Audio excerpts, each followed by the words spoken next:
하나, 둘. 자, 다시 또 이렇게 수요일이 아니고 오늘 목요일이죠? 목요일날. 어제까지 비가 많이 왔죠?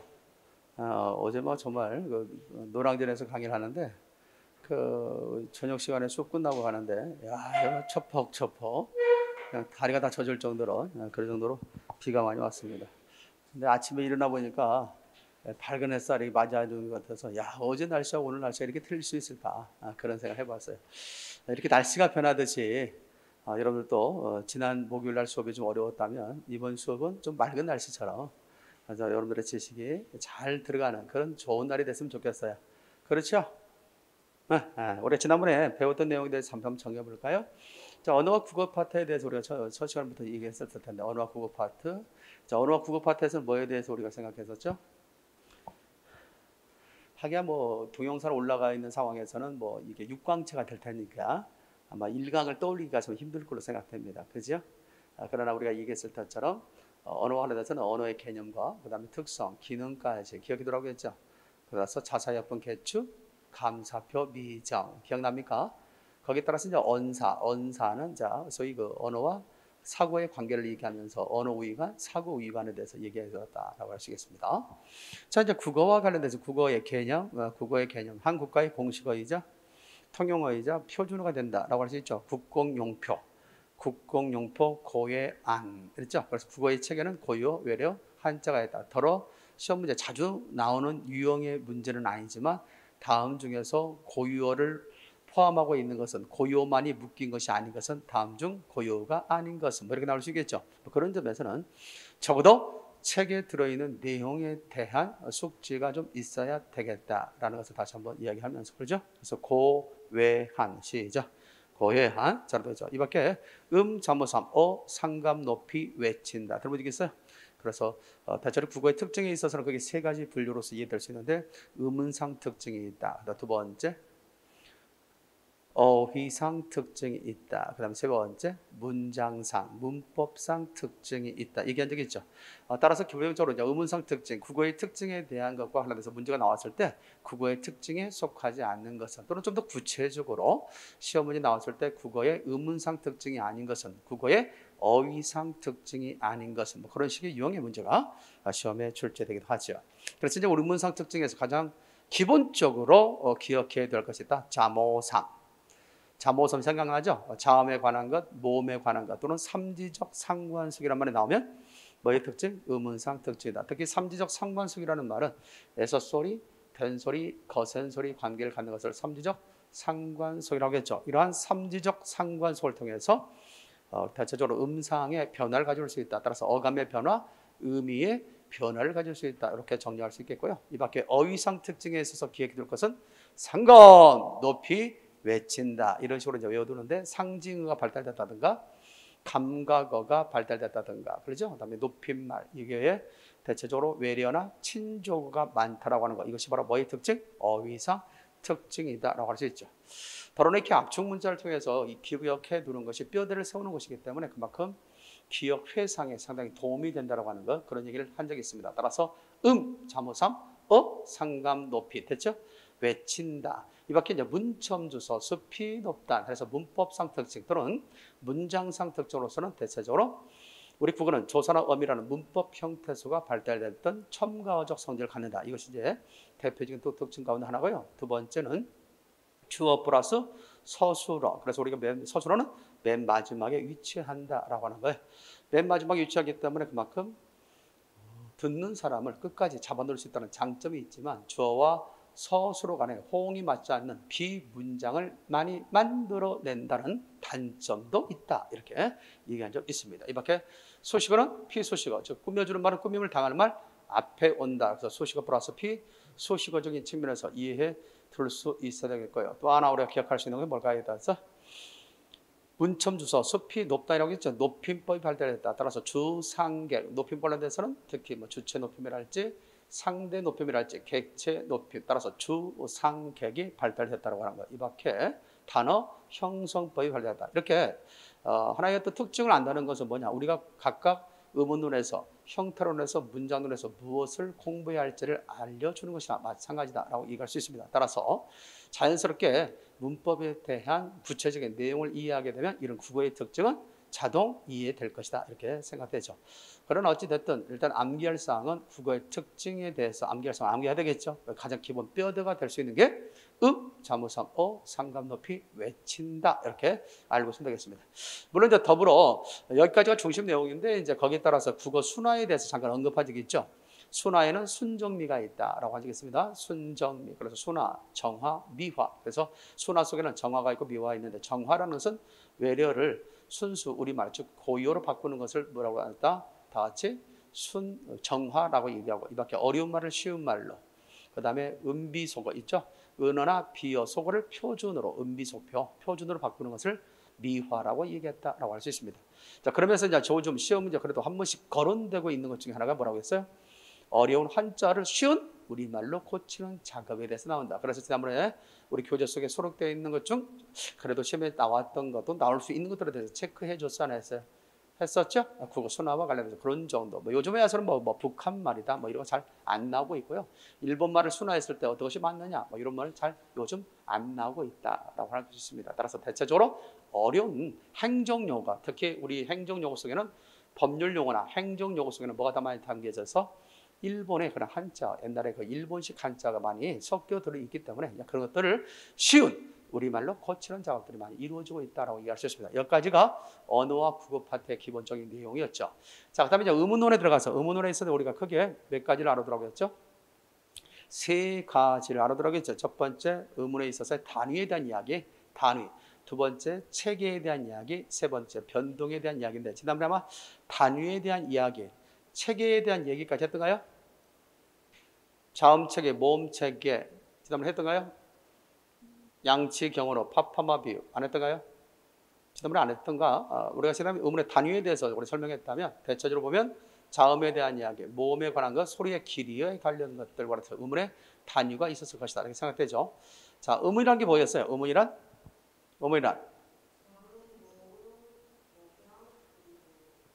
자, 아니 의문의 개념, 의문의 종류가 아니라 의문의 개념을 얘기한다면 최소 의미, 변별, 소리 단위, 보편적인 소리값을 갖는 것이라고 했지. 따라서 우리 국어에서 이와 같은 의문적 개념에 부합되는 의문의 기능을 하는 것이 몇 가지가 있다? 세 가지가 있다. 중심이 되는 게 바로 자음, 모음, 소리의 길이. 하나 더 추가한다면 언어적 상황 속에서 의미를 달리할 수 있는 것 중에 하나가 바로 억양이라는 게 있지. 그래서 자모, 기록, 시작. 자모, 기록. 따라서 의문에 있어서의 그런 어떤 소위 종류에는 자음이 있다, 모음이 있다, 소리의 길이가 있다, 그 다음에 억양까지 포함할 수 있다고 했습니다. 따라서 외울 때 너무나 쉽게 외울 수 있죠? 자모, 기록, 시작. 자모, 기록. 체의 변소, 자모, 기록. 너무 쉽죠? 체의 변소, 자모, 기록. 이렇게 해서 최소 의미, 변별, 소리 단위가 의문이고 거기에 종류에는 자음과 모음과 소리의 길이와 억양이 있다. 그럼 어떤 문제가 나왔을 때 해결할 수 있겠어요? 이렇게 나올 수 있죠. 다음은 좀 의문에 대한 설명으로 잘못된 것은 뭐냐 할 때 최소 의미 단위다. OX. 최소 의미 단위다. OX. X. 최소 의미 단위가 아니라 최소 의미 변별 소리 단위죠. 최소 의미 단위는 다음에 배우게 될 형태소가 최소 의미 단위예요. 그래서 대체적으로 음운과 음절까지는 무슨 단위다? 소리 단위라는 사실을 잊으면 돼요, 안 돼요? 안 된다라고 이렇게 이야기할 수 있겠습니다. 정리됐죠? 그래서 이런 것들입니다. 그래서 한번 배우고도 영원히 기억할 수 있는 그런 방법 가운데 하나가 바로 그와 같은 압축 문자를 제대로 잘 이해하고 있으면 공부하는데 상당히 쏠쏠한 재미가 있다라고 생각이 돼요. 자, 오늘 이 시간을 통해서는 여러분들 지난번에 의문의 단위까지 설명을 했을 것 같아요. 그렇죠? 소리의 길이도 설명했죠. 소리의 길이에 따라서 단어의 뜻을 변별할 수 있다고 했죠. 길게 내는 소리, 짧게 내는 소리에 대해서 이야기한 적 있어 없어요? 있죠. 말을 한다 할 때 어떤 말이 길어요? 사람 말이 길어요? 타는 말이 길어요? 타는 말이 길어요? 사는 말이 길죠. 자, 그다음에 이번 시간 그럼 여러분들 좀 배웠던 내용들인데 자, 거기 62페이지 교재 62페이지 62페이지 보면 국어의 뭐에 대해서 나온다? 음은 체계에 대해서 나온다. 자, 어머니 체계 보기 전에 하나만 더 갑시다. 음운으로 단위에서는 음운이 있고 그다음 음절이 있었지. 음절은 한 번에 낼 수 있는 소리단이라고 했는데 음절의 핵은 뭐예요? 음절 핵, 모핵, 그래서 대체로 모음이 음절의 핵이다. 따라서 어떤 문제가 나왔을 때 해결할 수 있어야 돼? 우리 국어에 대한 설명으로 잘못된 것은 뭐냐? 우리 국어는 각각 자음과 모음이 각각 독립된 음절이 될 수 있다. OX, X. 모음은 될 수 있지만 자음은 홀로 소리를 낼 수 없다. 그래서 자음을 뭐라고 해서 항상 모음에 닿아야만이 소리를 낼 수 있다는 점에서 닷소리. 생각나죠? 모음은 홀로 소리를 낼 수 있다는 점에서 무슨 소리? 홀소리. 이렇게 해서 닷소리와 뭘로 얘기할 수 있다? 홀소리로 나누어서 설명할 수 있다는 것도 아울러 기억해 두면 될 것 같다라고 얘기할 수 있겠습니다.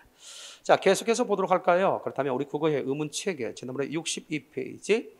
자, 이전까지는 대체적으로 지난번 배웠던 내용들을 한번 생각해 봤고요. 오늘 이 시간을 통해서 그렇다면 의문의 체계와 의문의 변동을 본격적으로 나가 보도록 하겠습니다. 자, 우리 국어의 의문 체계는 크게 몇 가지가 있다고 했다? 세 가지로 나올 수 있는 자음, 모음, 소리의 길이다. 또는 문장상에서 언어적 맥락 속에서 억양을 통해서 결국 뜻을 변별할 수도 있으니까 그것은 뭐다? 억양까지 포함한다면 자모, 기력이 된다. 여기서는 그냥 억양은 빼놨어요. 일단 자음과 모음과 뭘 가지고 얘기한다? 소리의 길이를 가지고 이해할 것이다. 자, 지난번에 얘기했습니다만은 우리가 소위 그 음이라는 것은 최소 음이 변별 소리 단위로서 두 가지 종류가 있다고 했지.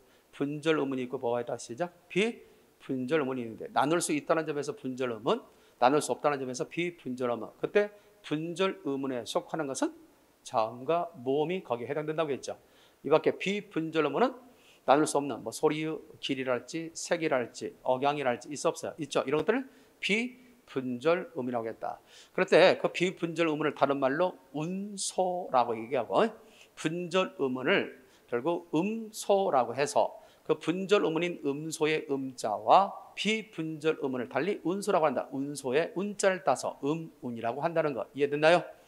다시 한번 얘기합니다. 분절 음운은 우리가 소위 자음과 모음으로 이루어졌는데 그 분절 음운을 다시 뭐라고 얘기한다? 소라고 얘기하고요. 그다음에 비분절 음운, 소리의 색이 또는 소리의 길이 뭐 이런 것들이 있죠. 억양 이런 것들을 우리가 소위 대체적으로 운소라고 얘기하는데 그 운소의 운자를 따서 뭐라고 얘기한다는 죠? 운이라고 한다. 따라서 보통 우리가 음이라는 것은 음소와 운소를 합친 말이다. 그렇게 정리해 둘 수가 있겠습니다. 자, 그러면서 기억해 둘 것이 뭐냐면 그 두 번째 변이음의 밑줄자 변이음. 우리 지난번에 잠깐 설명했는데요. 변이음에 대해서 설명했을 겁니다. 자, 일반적으로 봤을 때 고기라는 단어가 있을 때 이때의 기억에 대해서 얘기하죠. 기억. 이 기억은 대체적으로 보면 우리 국어의 기억은 딱 하나뿐이 없죠. 우리 국어의 자음 몇 개 있죠? 국어의 자음 여러분 잘 아시다시피 19개가 있죠. 19개. 그래서 한번 해볼까? 기억, 니은, 디귿, 리을, 미음, 비읍, 시옷, 이음, 지읒, 치읒, 키읒, 티귿, 피읒, 히읗. 여기다가 뭐라고 했어요? 변소리 관련돼서 쌍기역이 있다, 쌍디귿이 있다, 쌍비읍이 있다, 쌍시옷이 있다, 쌍지읒. 이렇게 5개를 합치니까 전체 몇 개? 19개가 된다. 따라서 이것이 의문이에요. 하나의 의문으로 취급하는 거죠. 모음에 있어서 뭐가 있어요? 아이고. 첫 번부터. 자, 모음 관련해서는 아, 야, 어, 여, 오, 요, 우, 유, 이 되겠죠? 여기다가 이를 더하면 저같이 예, 왜, 와, 그 다음에 왜가 있죠? 그 다음에 여기다가 다시 왜, 위 할 수 있죠? 그 다음에 하나 더 한 다음에 의. 전체 합쳐면 몇 개가 되겠어요? 요거 빨리 세면 알겠지만 21개가 돼요. 몇 개? 21개. 21개에다 19개 합치면 몇 개? 40개. 따라서 우리 국어에서 의문은 몇 개다? 40 의문체계다. 예를 들었을 때 어떤 문제가 나왔을 때 1번 키읍이다. 2번 피읍이다. 3번 쌍비읍이다. 뭐 4번 와다. 5번에 하나 할까요? 5번에 니은짓이다. 다음 주 우리 국어에서 하나의 의문으로 취급되지 않는 건 몇 번? 하나의 의문이 아닌 것은 몇 번이야? 5번이죠. 5번. 니은짓은 2개의 의문이다. 라고 할 수 있죠. 여기에 40개만 하나의 의문으로 취급되는 거야. 그런 점에서 기본적으로 이해를 가지고 있어야 되겠다. 자, 그렇다면 여러분들 우리 국어에 기억은 딱 하나뿐이 없죠. 그렇다면 이때의 기억과 이때의 기억은 동일 의문이다. 맞으면 O, 틀리면 X. 이때의 기억과 이때의 기억은 동일 의문이다. OX, O라고 할 수 있죠. 동일 의문이죠. 동일 의문인데 이때 우리가 음성학적으로 얘기한다면 초성에 나오는 기억은 성대를 울리고 나오지 않는다 해서 무성음 K라고 해요. 무성음 K로 발음되는데 이때의 기억은 모음과 모음 사이에 있죠. 그래서 이때는 유성어마 돼가지고 성들 울리고 나옵니다. 그래서 G로 발음합니다. 자, 어때요? 동일 의문이 환경에 따라서 K 무성음으로 발음될 때도 있고 Z로 유성음으로 발음될 때도 있죠. 이런 것을 우리 뭐라고 한다? 변이음이라고 한다라고 할 수 있죠. 동일 의문이 언어적 환경에 따라서 또는 음성적 환경에 따라서 소리를 달리하는 것, 이걸 뭐라고 한다 했지? 변이음. 그래서 이 변이음에서 반드시 기억할 것은 뭐냐면 동일 의문이라는 사실이 반드시 중요해요. 알겠죠? 이것과 이것은 동일 의문이다라고 하는 거예요. 이게 상당히 중요하다. 문법에 대한 자신감은 용어에 대한 이해, 개념에 대한 이해로부터 온다는 사실. 다시 한번 기억을 해둘 필요가 있겠습니다. 자, 이렇게 해서 변이음에 대한 기본적 개념을 좀 알아둘 필요가 있다라고 얘기할 수 있겠죠. 잘 정리하겠습니다. 자, 가끔은 이런 용어가 나오기도 합니다. 뭐 최소 대립상이다, 뭐 최대 대립상이다 이런 말 나오는데 그 밑에 최소 대립상이라는 말은 무슨 말이냐면 이렇게 되겠죠. 손이 있습니다. 그다음에 산이 있어요. 여기서 대립할 수 있는 게 뭐죠? 뭐가 대립해요? 초성은 대립하지 않았지. 그런데 모음이 대립했죠. 모음을 바꿈으로써 어떻게 돼? 하나의 모음을 바꿈으로써 완전히 소리가 달라지고 뜻이 달라졌지. 이것을 최소 대립상이라고 그래. 알겠지? 하나가 대립함으로써 소리가 달라지고 의미가 달라졌다. 그런데 만약에 이것에 대해서 어떤 것이 나온다면 어떻게 했어요? 이렇게 되겠죠? 손에 대해서 한다면 손이 있다. 손에 대해서 얘기한다면 이것은 완전히 달라질 수 있겠죠. 달라질 수 있겠죠. 이걸 뭐에 닿지? 중성도 달라졌죠. 받침도 달라졌지. 그렇지 않겠습니까? 네. 다 달라졌다면 뭐가 될까? 만약에 밥이 됐다면 다 달라졌죠. 이걸 최대 대립상이라고 할 수 있죠. 이거는 하나가 달라졌고, 이거는 두 개가 달라졌고, 이거는 완전 세 개가 달라졌지. 그럼 4문제, 시험 문제 가운데 이렇게 나올 수 있지. 단어들의 짝 가운데 최대 대립상을 찾으라. 그러면 초성도 달라지고, 중성도 달라지고, 정성도 달라진 걸 찾는 문제다라는 거. 최소 대립상은 하나만 대립하는 걸 최소 대립상이라고 한다. 이해됐죠? 그런 용어에 대한 기본적 이해도 갖고 있어야 된다. 이런 것들이 가끔 선지에 나와서 여러분들 헷갈리게 할 수 있어요. 알겠습니까? 그래서 두 단어의 짝은 최소 대립상을 이루고 있다. 두 단어의 짝은 최대 대립상을 이루고 있다. 뭐 이런 식이 나왔을 때 여러분들 그 부분에 대해서 이해하고 있어야 되겠다고 할 수 있겠습니다. 자, 첫 번째로 이제 모음에 대한 이야기로 가겠습니다. 모음. 자, 모음이라는 것은 대체적으로 음절의 해결을 이루는 것이 모음이라고 했죠. 따라서 지난번에 얘기했습니다. 음절이 되기 위해서, 즉 소리가 되기 위해서, 소리의 마디가 되기 위해서는 반드시 뭐가 필요하다? 모음이 필요하다고 했죠. 따라서 음절수와 모음수는 비례한다. OX.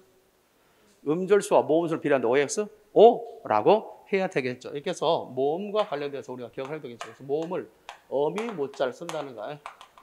그렇죠? 또는 허파에서 나온 공기가 장애를 받고 나오지 않는다 해서 이것을 모음을 우리는 비장애음이다 이렇게 얘기할 수 있다는 거예요. 자, 그 다음에 이제 모음의 어떤 분류 기준을 통해서 보면 그 밑에 있습니다. 단모음이 있고 그 다음 뭐가 있다 다시? 이중 모음이 있다. 잘 알아둬야 돼. 다음 중에서 가장 기본적으로 나올 수 있으니까 모음에 대한 설명으로 잘못된 것은 뭐냐? 모음을 발음할 때 결국 소리가 장애를 받고 나온다. OX, X 비장애음이라고 하는 거. 그리고 모음은 소리의 핵을 이룬다. OX. 모음은 소리 핵을 이룬다. OX.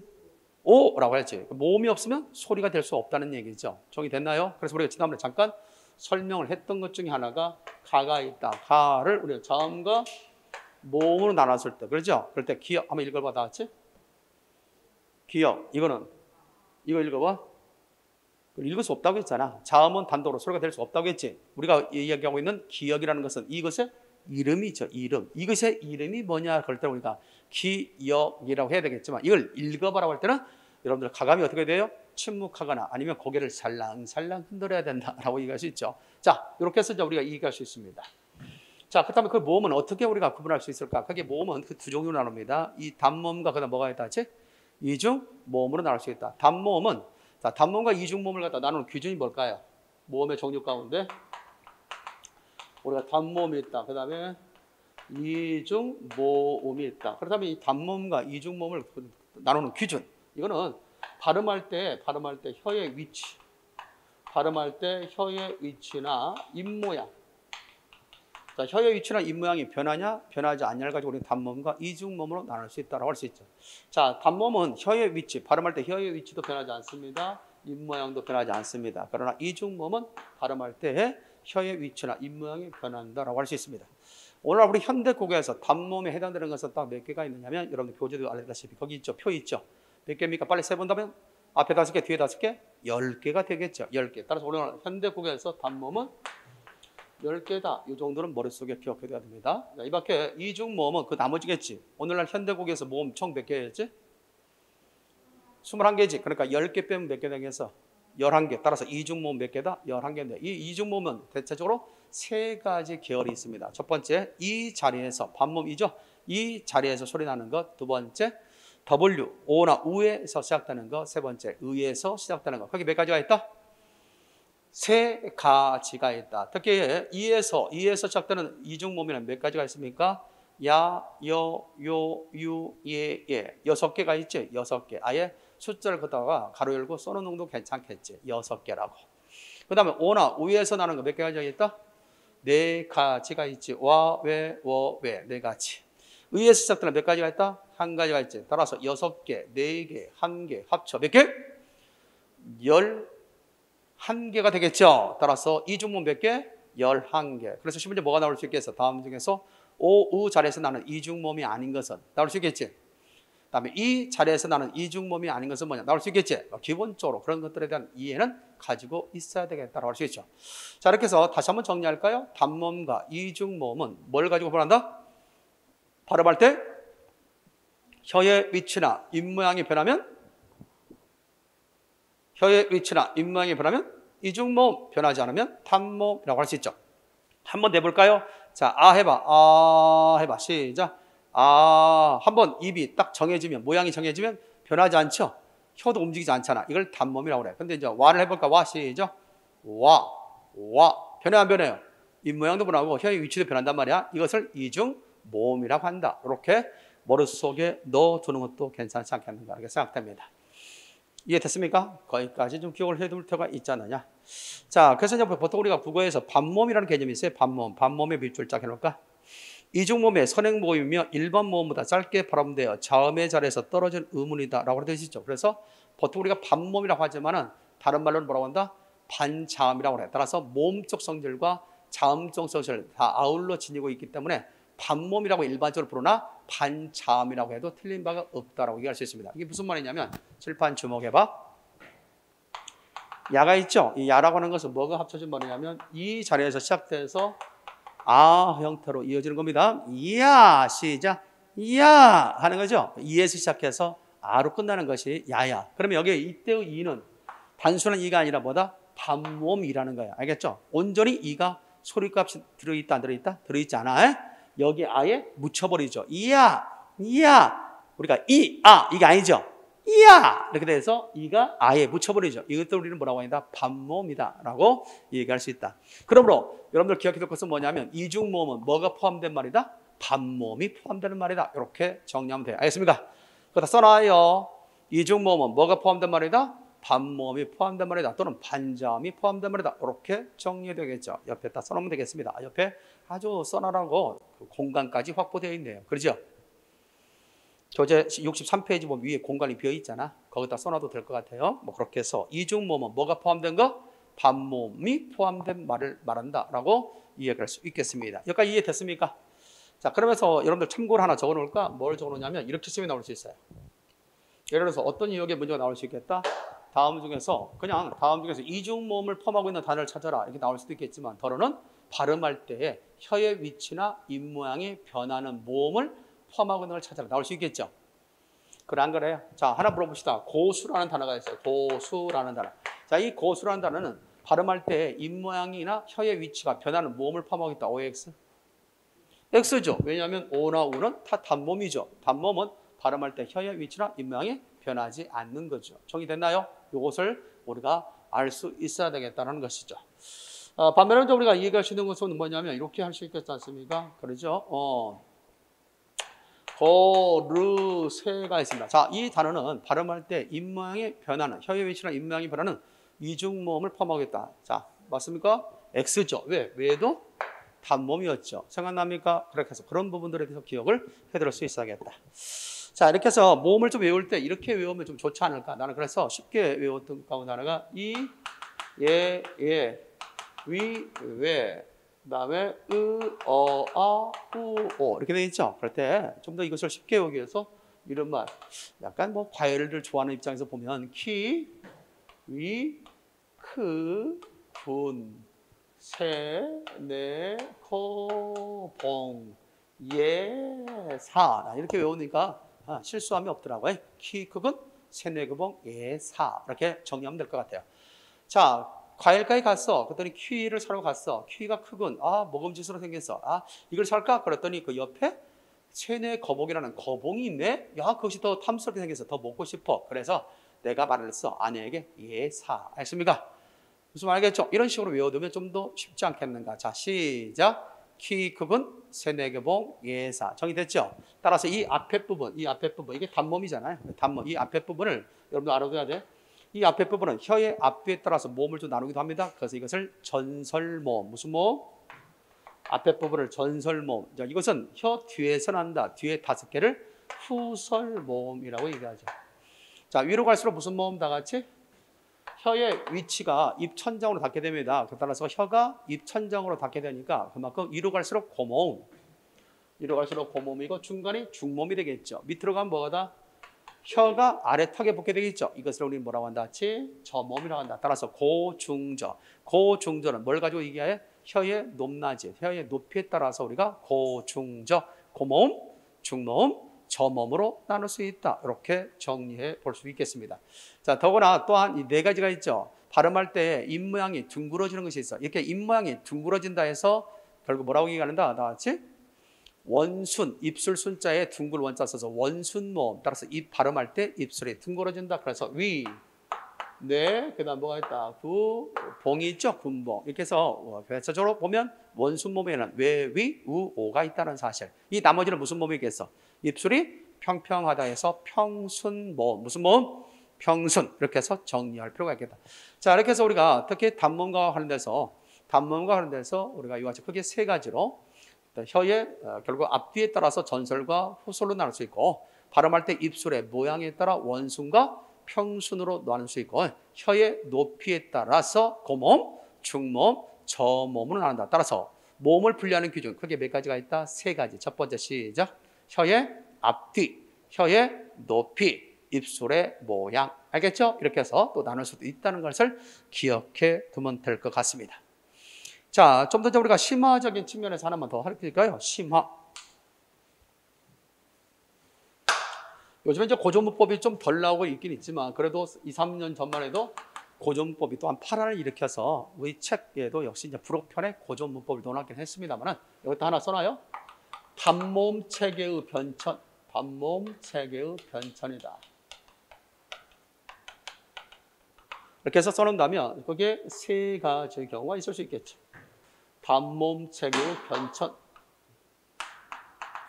자, 이렇게 해서 단모음 체계 변천은 첫 번째 우리가 기억할 수 있는 게 뭘까요? 첫 번째가 우리가 15세기 때의 단모음, 그 다음에 19세기 때의 단모음, 그 다음에 20세기 때의 단모음. 따라서 단모음과 관련돼서 체계가 변천이라는 것은 변화된다는 거 아니야? 변천은 통시적인 개념, 변동은 공시적인 개념. 이렇게 얘기한 적이 있을 것 같아. 따라서 15세기 당시에 단모음 몇 개 있느냐? 7개였어요, 7개. 15세기 때는 7개. 따라서 훈민정음 창제 당시의 단모음 숫자는 7개였다라고 할 수 있죠. 그 7개가 뭐냐? 아, 으, 이, 아, 우 이렇게 해서 7개가 있었습니다. 바로 19세기 때는 몇 개가 되느냐면 8개가 돼요. 자, 특히 이 아래 아의 음가의 어떤 상실과 더불어서 소설 후기에 가면 거의 형체만 살아있을 뿐 음가가 완전히 상실되게 되죠. 따라서 아래아를 제한, 이거 아래아라고 그래. 아래아. 왜 아래아라고 그래? 아래 붙이기 때문에 아래아라고 그래. 그래서 읽을 때 그냥 보통 어떻게 읽어? 여러분들 그냥 가 하면 돼. 알겠지? 아와 오의 중간 음이라고 하지만 어려워. 그래서 그냥 카라고 여러분 발음한다. 따라서 아래 붙인다 해서 이름하여 아래아. 이렇게 생각해 두면 돼요. 자, 아래아는 쓰이지 않았습니다. 그 다음에 이, 아, 오, 우 있습니까? 없습니까? 있죠? 여기다가 하나 더 한다면 얘가 있습니다. 그래서 이것을 해서 몇 개입니까? 8개가 되는 거죠. 됐습니까? 이렇게 하고. 현대국에서 8시. 현대국은 10개죠. 10개 있죠, 여기? 10개. 현대국 10개. 그래서 이, 아, 오, 우. 왜, 위. 따라서 현대국에서는 뭐가 추가됐다? 외와 위가 추가됐다. 자, 그렇대. 과거에 어떤 지방직시 문제에서 그렇게 출제된 적이 있어. 예, 외, 위는 현대 국어에 와서 단모화됐다. OX. 예, 외, 위는 현대 국어에 와서 단모화됐다. OX. 안 되죠. 예와 얘는 근대 국어에서 단모화됐고 외와 위가 현대 국어에서 단모화됐으니까 살짝 묻어가는 것들에 대해서 조심해야 돼. 이런 것들이 결국 문제 가운데 제시될 수 있을 것이다. 알겠지요? 그러면 적어도 이 예, 외, 위는 현대국에서는 단몸으로 취급되는데 현대국에서는 단몸으로 취급되지만 15세기 당시에는 단몸이 들어가서 안 들어갔어? 안 들어갔지? 그렇다면 이 단어들은 15세기 당시에는 이중몸이었다. OX? O라고 해야지. 알겠지? 15세 당시에는 단몸이 7개 표현이 안 되잖아. 근데 이것이 뭐였다? 그러면 7개 이외의 것들은 전부 다 이중몸이라는 거 아니야? 그러므로 이것들은 15세 당시에는 뭐였다? 이중모음이었다. 그렇다면 이렇게 문제 한번 나왔죠. 예, 외, 위는 중세 국어에 비해서 현대국어에 와서 음가가 변화되었다. OX. 예, 외, 위는 중세 국어에 비해 오늘날 현대 국어에서 음가가 변화되었다. OX. 변화되었지. 왜? 이거는 변화, 즉 변화의 대상. 음가가 변했다라고 볼 수 있는 거죠. 왜? 이중몸이었던 것이 단몸 됐으니까. 정리됐나요? 자, 그것도 한번 시험에 나온 적이 있는데 다시 한번 정리합니다. 적어도 예, 외, 위는 중세국어 때 뭐였다? 이중몸이었다. 그런데 오늘날은 현대국어에서는 뭘로 다루고 있다? 단몸으로 다루고 있으니까 결국 음가가 변했다 안 변했다? 변했다라고 이해해야 되겠죠. 정리됐어요? 그런 것들이 문제화돼서 나온 적이 있다. 이렇게 해서 단몸의 변천 과정도 추가로 알아두는 게 좋겠습니다. 여기까지가 뭐에 대해서 얘기했다? 모음에 대한 이야기. 자, 모음은 대체적으로 보면 소위 장애를 받고 나오지 않는다고 해서 비장애음이라 하면서 음절의 핵, 반드시 소리의 핵이 된다는 점에서 모자 쓸 때 그 모자는 어미 모자를 쓴다는 사실을 기억할 필요가 있겠고요. 그 모음은 크게 발음할 때 혀의 위치나 입 모양이 변하냐 변하지 않냐에 따라서 대체적으로 뭘 이겠다? 단몸이 있고 이중몸이 있는데 단몸 몇 개? 10개, 이중몸 몇 개? 11개, 전체 21개가 있다. 단몸에 있어서 우리가 기억할 수 있는 것은 뭐다? 외우는 방식, 키읔은 세네 교범, 예사 외워두면서 그게 분류상 세 가지의 기준을 갖고 나눌 수 있다고 했지. 첫 번째, 혀의 앞뒤에 따라 전설과 후설, 혀의 높이 또는 높낮이에 따라 고모음, 중모음, 저모음. 알겠죠? 시험 문제 뭐가 나올 수 있어요? 이런 문제 나와서 헷갈렸던 적이 있어요. 좀 어렵게 나오면 다음 중에서 중모음을 갖다 포함하고 중모음을 갖다 포함하고 있는 단어를 찾아라. 됐습니까? 저모음을 포함하는 단어를 찾아라. 이렇게 했을 때도 어렵단 말이야. 그런 점에서 적어도 이런 자음 체계도 모음 체계도는 외워두는 게 좋겠다라고 얘기할 수 있습니다. 뭐 최근에 어떤 출제 경향을 보면 덜 나오겠으나 그러나 원리적인 것 또는 이론적인 측면에서 탄탄한 체계를 가지고 있는가에 대한 여부를 묻는 문제가 출제됐을 때는 그와 같은 문제가 언급이 됐다. 그런 것들을 대비하기 위해서라도 반드시 체계는 외워둬야 된다라고 얘기할 수 있겠습니다. 자, 그다음에 63페이지로 가서 이제 자음에 대한 거. 자음할 때 자자가 무슨 자자? 아들 자자 썼죠. 그러니까 자음은 모음이 있어야 소리를 낼 수 있다는 거죠. 따라서 공기가 목청을 통과해 무관이나 입안에서 뭐한다? 장애를 받고 나오는 소리. 따라서 장애를 받고 나오는 소리를 자음이다. 따라서 자음은 장애음이다. 무슨 음? 장애음.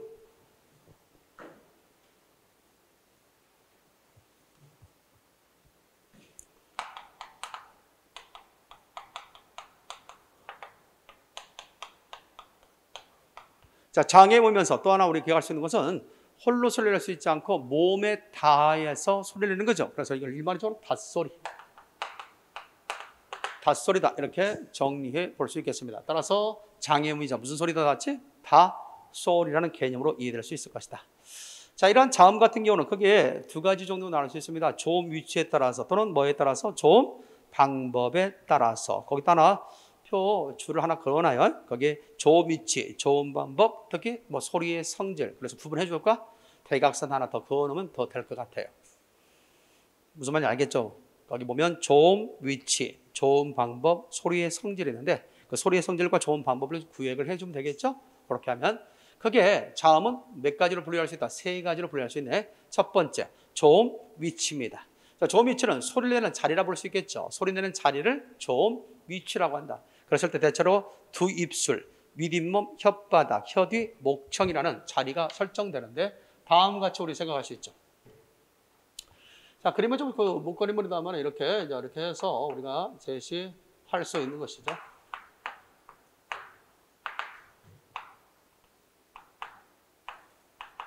자, 이렇게 해서 이제 볼 수 있게 합시다. 자, 이게 이제 뭐가 나왔지? 입술이죠, 입술. 입술. 이 두 입술의 장애를 받고 나오는 소리. 코도 그렇죠. 자, 두 입술의 장애를 받고 나오는 소리 뭐가 나왔지? 이것을 양순음이라고 그래. 두 입술 소리 양순음. 그다음에 여기에 이제 이가 있습니다. 여기 이가 있고 여기 잇몸이 있죠. 잇몸. 혀끝이 이 잇몸에 닿고 나오는 소리. 이 잇몸을 뭐라고 하냐? 잇몸을 치조라고 그래. 뭐라고 얘기한다? 치조. 거기 있습니까? 치조라고 돼 있죠? 치조 돼 있잖아. 치조. 자, 이 치조음이라고 한다라고 할 수 있죠. 다른 말로 바꾸면 이걸 혀끝 소리. 무슨 소리? 혀끝 소리. 그다 써놔. 혀끝 소리. 또 어떤 사람은 혀끝이라는 측면에서 뭐라고 하냐면 치조음을 설단음이다 그래. 무슨 음? 설단음으로 나올 수 있어요. 그래서 치조다. 혀끝 소리다. 혀끝 소리를 다른 말로 치조라고 하기도 하고 설단. 혀설자에다 끝단자 써서 혀끝 소리. 설단음이라고 말할 수 있다. 이렇게 하면 됩니다. 다음에 입천장. 자, 입천장을 한번 만져볼까? 혀끝으로 만져봐봐. 만져보면 딱딱하죠? 입을 덮고 있는 딱딱한 것을 뭐라고 하냐? 딱딱하다. 입을 덮어둔 딱딱해. 딱딱할 경. 그래서 경국의. 시작. 그래서 입천장을 뭐라고 하냐면 경국의음이라고 해요. 경국의음. 경국에다. 자, 입천장을 지나서 목구멍 쪽으로 밀어봐. 혀를. 그러면 부드러운 부분 나와 안 나와? 나오지. 부드럽게 덮고 있는, 부드럽게 입을 덮고 있다 해서 연국의라고 해요. 연국의. 이쪽 부분이죠. 연국에다. 이렇게 정리할 수 있습니다. 자, 좀 더 밀게 되면 뭐가 나온다? 끝에죠. 후, 목구멍 소리. 이렇게 해서 소리 내는 자리에 따라서 어떻게 나눈다? 양치, 경연, 후로 나눌 수 있다. 양순음, 두 입술 소리라고 할 수 있죠. 그 다음에 치조음, 혀끝 소리 또는 설단음이라고 할 수 있죠. 경국의음, 이 경국의를 뭐라고 하냐면 센 입천장 소리. 시작. 센 입천장 소리, 센 입천장 소리라고 할 수 있어요. 센 입천장. 이때 경국의를 센 입천장 소리. 센 입천장 소리 또는 이 연국의를 뭐라고 할 수 있냐면 여린 입천장 소리. 여린 입천장 소리라고 할 수 있습니다. 여린 입천장 소리라고 할 수 있다. 이렇게 정리됐습니까? 그래서 센 입천장 소리 또는 여린 입천장 소리 이렇게 얘기할 수 있죠. 또는 후음을 목구멍 소리, 목청 소리 또는 목구멍 소리라고 할 수 있다. 다시 한번 정리해 볼까? 자, 소리 내는 자리에 따라서 어떻게 나온다? 크게 5가지. 시작. 앞점만 따서 외운다. 양치, 경연호. 시작. 양치, 경연호. 이렇게 외워야 양치, 경연호. 이렇게 외워두면 좀 더 쉽게 정리할 수 있겠다. 자, 그 다음에 두 번째는 소리 내는 방법이 되겠습니다. 소리 내는 방법에 따라서 우리 그거 할 수 있죠. 일단 그 밑에 참고해봐. 소리 내는 방법에 대해서 좀 더 구체적으로 써놨죠. 그다음 박스 처리하든지 주기호 표시 해놓지. 첫 번째, 파열음. 허파에서 나오는 공기를 일단 막았다가 그 막은 자를 터트리면서 내는 소리를 뭐라고 한다 했지? 파열음이다 라고 할 수 있죠. 좀 더 센스 있게 책을 가꾼다면 그쪽을 박스로 처리하는 것도 괜찮겠어. 박스로 처리하면 좀 더 돋보이겠죠. 두 번째, 파찰음부터 먼저 보면 파찰음은 파열과 마찰이 동시에 이루어지는 소리다 있지? 파찰. 다시 말해서 그다 써놔. 옆에다 써놓기 바랍니다. 파찰음이라는 게 뭐냐면 처음은 파열음으로 시작해서 마찰음으로 끝나는 것. 다 같이 시작. 파열음으로 시작해서 마찰음으로 끝나는 것을 우리 파찰음이다 라고 이야기할 수 있습니다. 파열음으로 시작해서 마찰음으로 끝나는 걸 뭐라고 한다? 시작. 큰 소리로 시작. 파찰음이다 라고 할 수 있죠. 그래서 파찰음이고, 그 다음에 입안을 좁게 해서 공기의 흐름을 빠르게 해서 내는 소리가 있어요. 그걸 마찰음이라고 그래. 뭐라고 얘기한다? 마찰음. 정리해도. 시험 문제 어떻게 나왔겠어? 시험 문제 이렇게 나온단 말이지. 입안을 좁게 해서 공기의 흐름을 빠르게 해서 내는 소리를 포함하고 있는 단어는, 알겠지? 그렇게 나온다. 근데 요거 하는 문제 63페이지 날개단 보자. 날개단 63페이지 날개단 63페이지 날개단 보면 문제 나오지. 그 문제 보면 뭐라 나와서 조음 기관이 좁혀진 사이로 공기가 마찰해 나는 소리가 들어있지 않는 거 나왔죠. 이렇게. 그럼 마찰하면 뭐가 있는지를 알고 있어야 되겠지?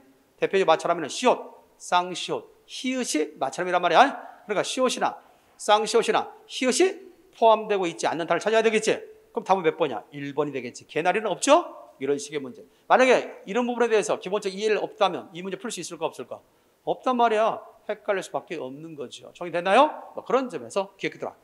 이건 다 거기 표시는 돼 있지 않지만 이게 기출 문제가 되는 거예요. 거의 여러분들 날개단에 있는 것이 다 뭐다? 기출 문제다. 따라서 날개단 속에 있는 내용들은 대체적으로 기출 문제로서 여러분들의 내용, 학습한 내용을 어떻게 연계돼서 시험에 나왔을까를 보여주기 위해서 시각적으로 옆에 날개단에 기출 문제를 적극적으로 수록해놨다. 알겠지요? 그렇게 생각해서 풀어가면 될 것 같습니다. 자, 그 다음에 우리가 뭐가 있습니까? 비음입니다. 입안에 통로를 막고 코로 공기를 내보내면 되는 소리. 자, 여기서 우리가 기억할 수 있는 게 있습니다. 약간 전공성의 문제가 나왔을 때 이렇게 나오기도 해. 옛날에 보니까 관련돼서 말이지, 여러분들 볼 수 있잖아. 대체로 뭐 수어 통역사랄지 아니면 다문화 과정을 갖다 국어를 가르치기 위한 한국어 강사, 그런 자격증 관련돼서 시험 보는 것이 있거든. 그걸 보니까 그런 전공성 있는 내용이 나왔더라고. 뭐가 나왔냐면 이게 나왔어요. 비음을 낼 때 사람의 조음 기관 가운데 가장 영향을 끼치는 게 뭐냐 이렇게 나왔더라고.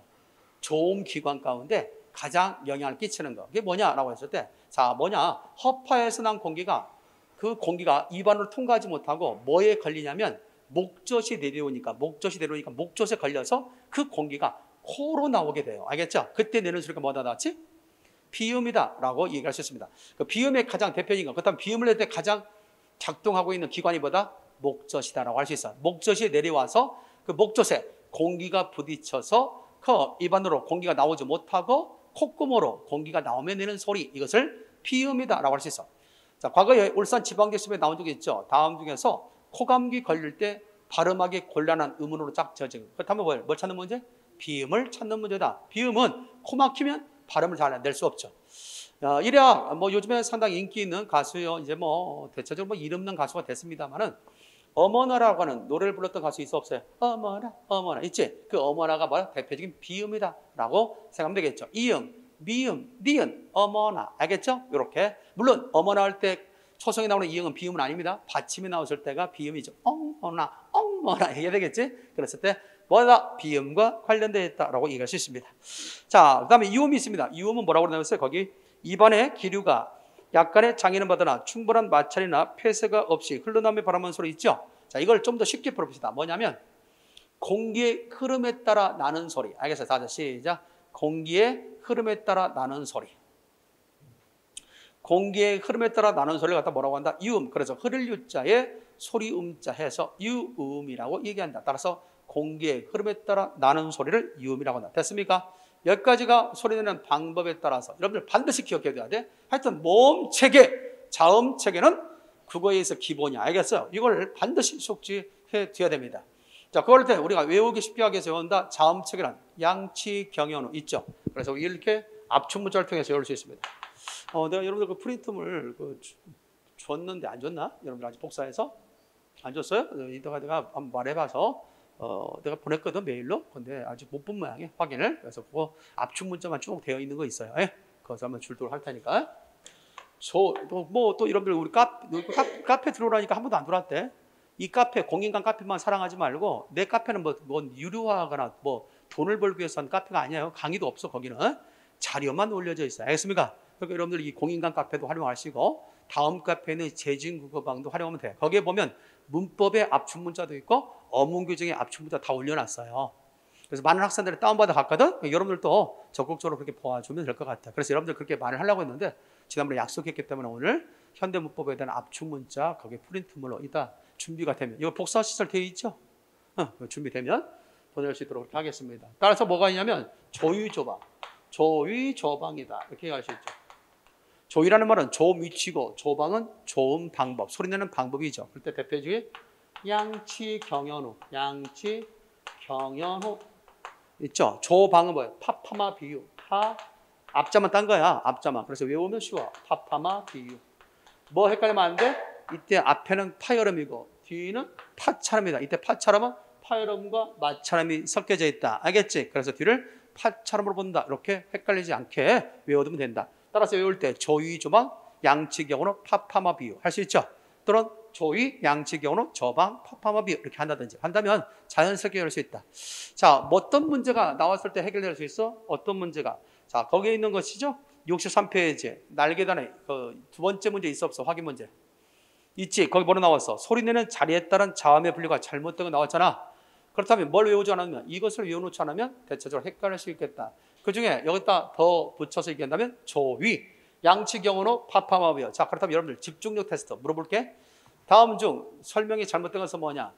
자음은 소리내는 자리에 따라서 양순음, 치조음, 경국의, 연국의, 유음으로 나눌 수 있다. OX? X! 그렇죠. 우리 학생 대단한 순발력이야. 이 음은 뭐예요? 소리 내는 방법의 분류자. 이렇게 섞어서 여러분들에게 질문 드렸을 때 헷갈리지 말아야 될 것이고, 또나 좀 더 구체적으로 시험지에 출제될 때는 같은 자리에서 소리 나는 것이 아닌 것은, 같은 방법으로 소리 내는 것이 아닌 것은 나오시겠지? 그것을 외우기 위해서 다음과 같이 외운다. 자, 여러분들 그 자음 체계들 봐봐. 이 PPT를 좀 하려고 하면 좋을 텐데 이거 프로젝트 빔이 없어서 여기 어쩔 수 없이 책을 봐야 되겠어. 딱 띄워놓고 하면 좋은데. 자, 거기 보면 바다가자 보여? 자, 자음 체계도 봐봐. 자음 체계도 보면 바다가 보입니까? 바다가자 보이지? 그다음 어디로 어떤 바다로 갔으면 좋겠어? 여러분들 결국 보면 여기서 가까운 바다는 어디야? 서해지. 서해로 갔으면 좋겠어. 서해. 자, 누가 갔으면 좋겠어? 다른 사람과 가면 안 되겠죠? 소문나면 안 되겠죠? 그러잖아. 마누라야. 시작. 마누라야. 됩니까? 보여? 눈으로 보면 안 보이는가 여러분들? 보이죠? 마누라이야. 나가 밑으로 가 있잖아. 마누라이야. 됐죠? 자, 다시 한번 외운다. 바다가자 서해 마누라이야. 됐나요? 마누라이야 할 때는 꺾어주면 되겠죠. 이런 식으로 해서 소리내는 자리, 소리내는 방법을 연상하면 좀 더 쉬워진다. 정리됐나요? 다시 한번 조이조방 양치경으로 파파마비우 바다가자 서해 마누라이야. 여기까지 한 템으로 딱 외우는 거야. 한번 같이 한번 해볼까? 시작. 그러니까 조이조방 해놓고 그냥 하면 돼. 조이조방 양치경으로 파파마비우 바다가자 서해 마누라이야. 이때 라야 할 때 꺾어줘. 마누라이야. 꺾어줘야 라가 밑으로 간다는 사실을 알 수 있겠죠. 이렇게 해놓으면 이런 문제 나왔을 때 0.01초 만에 풀 수 있지 않겠습니까? 그래요. 그런 것을 대비하라라고 얘기할 수 있습니다. 양치경으로 파파며 조이조방 양치경으로 파파마비우 바다가자 서해 마누라이야. 이렇게 기억을 해두면 될 것 같습니다. 여기까지가 뭐에 대한 이야기? 자음에 관한 이야기. 따라서 우리가 모음과 자음에 대해서 얘기했습니다. 자음은 홀로 소리를 낼 수 있다 없다? 없다. 그러나 모음은 홀로 소리를 낼 수 있다 없다? 있다. 자, 그런 부분에 대한 기본적 이해를 해둘 수 있어야겠다. 자, 이 시간 우리가 뭐에 대해서 의문의 체계 가운데 특히 뭐에 대해서 얘기했다? 자음과 모음에 관한 내용을 중심으로 봤습니다. 잠깐 쉬었다가 이제 소리의 길이도 한 번씩 시험이 출제되었을 때 상당히 우리를 두렵게 만드는, 어렵게 만드는 내용이라고 볼 수 있거든요. 따라서 이야기거리가 좀 있으니까 소리의 길이 부분에 대해서는 잠시 후 두 번째 시간부터 이야기하도록 하겠습니다. 알겠죠? 자.